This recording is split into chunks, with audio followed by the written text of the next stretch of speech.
Attorney Sagayo that there is no basis at all for Transco to visit and inspect the system control of NGCP? Mr. Chairman, Is that your stand? No, Mr. Chairman. As I've said, Mr. Chairman, earlier, they can always visit, but subject to certain How about protocols. inspect? No problem, but subject to All right, so certain let me protocols. rephrase my question. Since the concession agreement in 2019, was there a time that the Transco inspected the system control of NGCP? Yes or no? There was an instance. I think, Mutia. Iba po yung visit, iba po yung inspection. Mr. Chair, if I may respond, may be recognized po. Mr. Chair. Is attorney from NGCP? Yes, Can Mr. you Chair. answer the question? As mentioned by Transco earlier, written into the concession agreement is an agreement by which Transco, together with PSOM, will form a committee for the purpose of inspecting both facilities and the books of NGCP, and that is conducted annually. By facilities, does it include the system control? The system control, attorney, I hope you understand. Very Mr. Chair, I will have sophisticated. to, I think that the intention of that, I have to go back and confirm which facilities are covered by the TR flat. I But hope we again- confine our answer, Mr. Chair, to the question whether or not the system control was inspected. I think this is self-explanatory already. And by inspected, I wish to believe, hindi po yan basta tinititigan lang. You have to allow the party to touch, operate, test. That's how we inspect, correct? Yes, Mr. Chair, may I amend my answer a little? Sorry, I'm just going to add a little. The ERC actually conducted a thorough cybersecurity audit of NGCP, including a VAPT. And that will, I think, address the concern, Mr. Chair, on not just looking visually, but also testing the ability of the systems to withstand. Mr. Chair, was it the ERC which was mentioned by our lawyer from NGCP? So may we hear a confirmation from ERC? Mr. Chair, yes, we were able to, the ERC through consultants were able to do cybersecurity audit on NGCP. Were you able to NGCP rule systems. out the apprehension that this system control cannot be controlled remotely, especially those who are not Filipino citizens and outside our country? Were you able to rule that out? No, Yes or no? no, Mr. Chair. Because that is the danger that we are trying to avoid. Mr. Chair. Please let this representation continue. Likewise, Mr. Chair, in 2010, nag-issue din po ang DOE. This is Department Order Number DO 2010-080015, the title of which, Creating the Technical Working Group for the Audit of the National Grid Corporation System Operations and Metering Service Operations. However, based on reports, pagkatapos ng dalawang meeting, allegedly, the DOE was questioned already by the NGCP at hindi na po natuloy itong system audit ordered by number 0015. Can we hear from NGCP? Mr. Chairman. Yeah. Attorney Paul. Thank you, Mr. Chairman. Our position had always been that under our concession agreement, it is the ERC that has regulatory powers over NGCP, and that is why ERC is conducting several audits already insofar as NGCP Attorney is concerned. Sagayo, with all Yes. due respect, yes or no lang po, natuloy po ba yung system audit ng DOE? No, Mr. Chairman. Next no. question, Mr. Chair. in 2016, mayroon pong ERC Resolution number 4, Series of 2016. This is dated April 5, 2016. A resolution directing the National Grid Corporation of the Philippines to procure an independent party to conduct an independent review of its operation system as system operator. Tanong po, Attorney Sagayo, natuloy po ba ito? Independent party, yes or no? Can we check that ERC resolution? This is the first time that I heard that, Mr. Chairman. But at least you can state for a fact whether nagkaroon po ng independent party provided by ERC to conduct the system audit. The ERC is conducting audit now on several fronts, Mr. Chairman. Mr. Chair, since the answer of Attorney Sagayon is not completely responsive to the question, may I direct this question to ERC? Kayo po ba ay nag-engage ng independent party to conduct the system audit? Not in the 2016 period, Mr. In other Chair. words, Attorney De Malanta, Opo. this ERC Resolution number 4, Series of 2016, was never realized. That's what I was asking, Mr. Chair. That was before my time, but I understand it was not carried out either.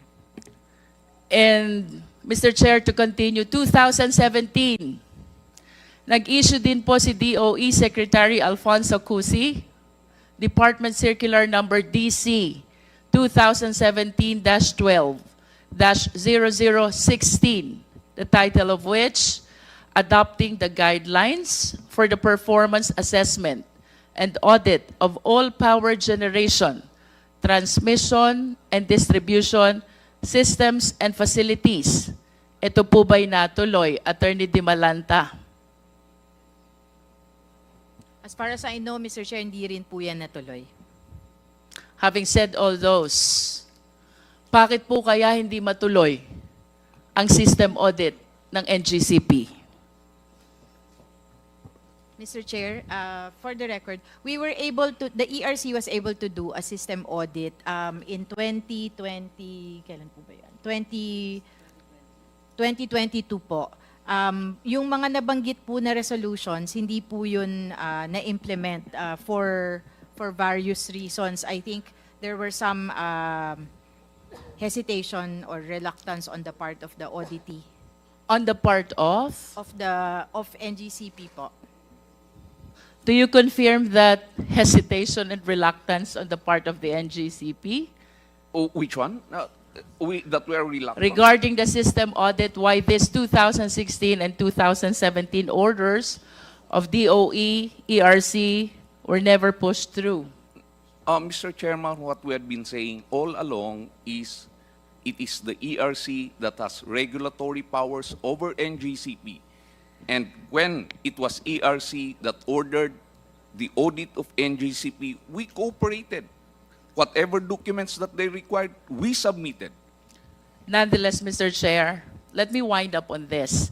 Since 2009, there is no system audit conducted which will rule out the apprehension that this system control of NGCP cannot be controlled remotely.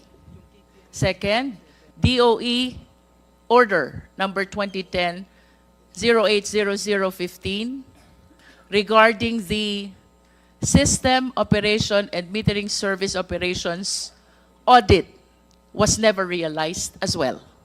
ERC Resolution number 4, Series of 2016, concerning system audit was likewise not realized.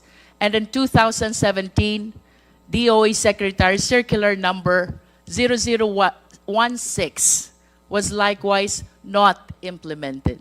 Mr. Chair, I'm stating a fact that since 2009, followed by 2010, and then 2016, and then 2017, there was never a system audit. The 2020 system audit that was shared to us by Attorney De Malanta, per her own admission, did not rule out the apprehension that this system of NGCP cannot be controlled remotely. Mr. Chair, with all due respect to my Yes, yes. idol, Ay, ano mo? Attorney Rufus Rodriguez, Mr. Chairman, can I correct some of my answers? Sorry, with respect to Is that okay? if okay with you. Yes. Which particular answer do you want to correct? Mr. Chairman, with respect to a third-party auditor, there was a risk assessment and vulnerability assessment and penetration testing in operational technology infra was conducted by NGCP's third-party auditor KPMG. When? This was in August 2022. Mr. Chair, the question is about ERC Resolution Number 4, Series of 2016. These representation are manifesting facts which happened in 2010, in 2009, in 2016, and in 2017. And in conclusion, Mr. Chair, all the system audit mandated by various resolutions and circulars were never realized. Mr. Chairman, I was mentioned as an idol. So may we know on what connection? By my idol also? One of the best performing members of the Quad Committee and also now here? What was it about? Because I also have to answer, the right to reply. Mr. Chair, earlier, the Honorable Rodriguez manifested that the chairmanship of the board is allowed for foreign nationals. During his interpellation, it was likewise manifested that the chief technical officer was seemingly allowed by DOJ permits and other agencies' documentation.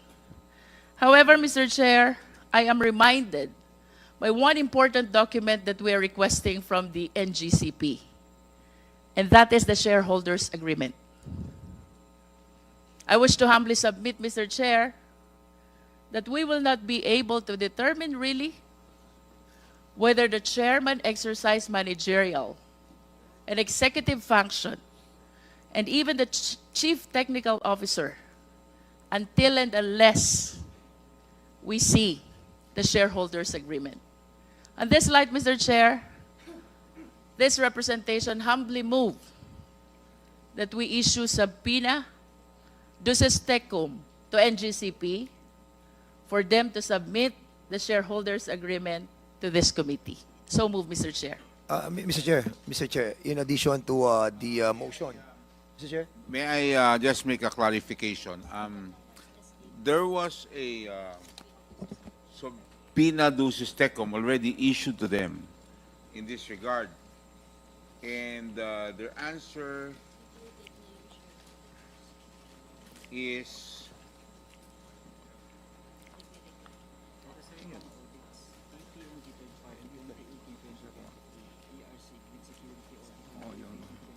there's another document I saw.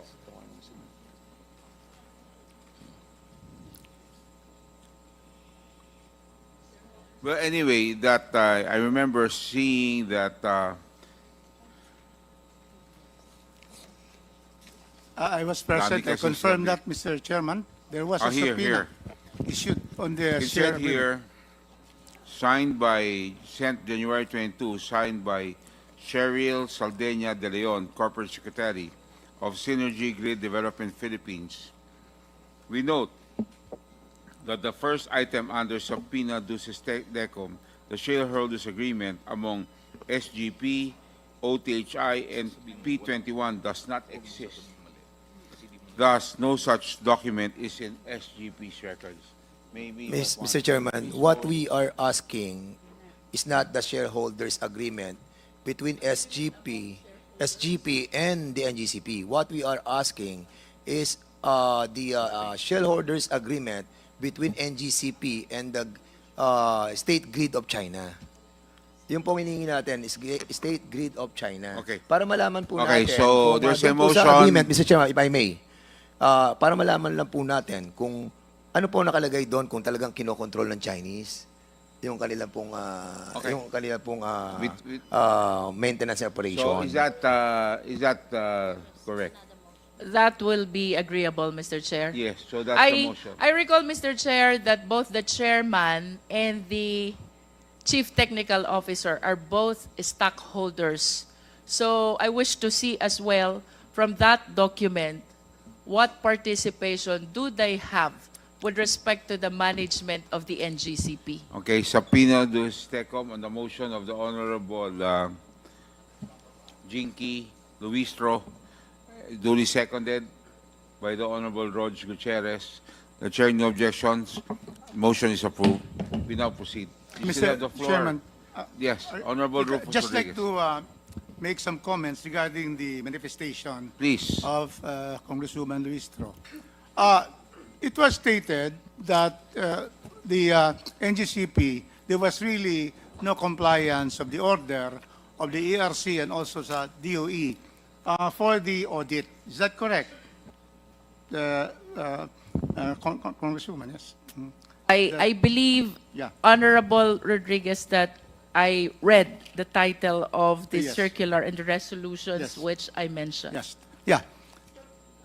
Mr. Chairman, the ERC is the regulatory agency with all the powers to regulate NGCP.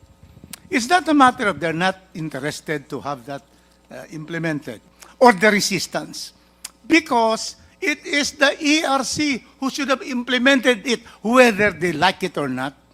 It is not the fault of NGCP that there was nothing done, because you are the regulator. Is that correct, Ms. De Malanta?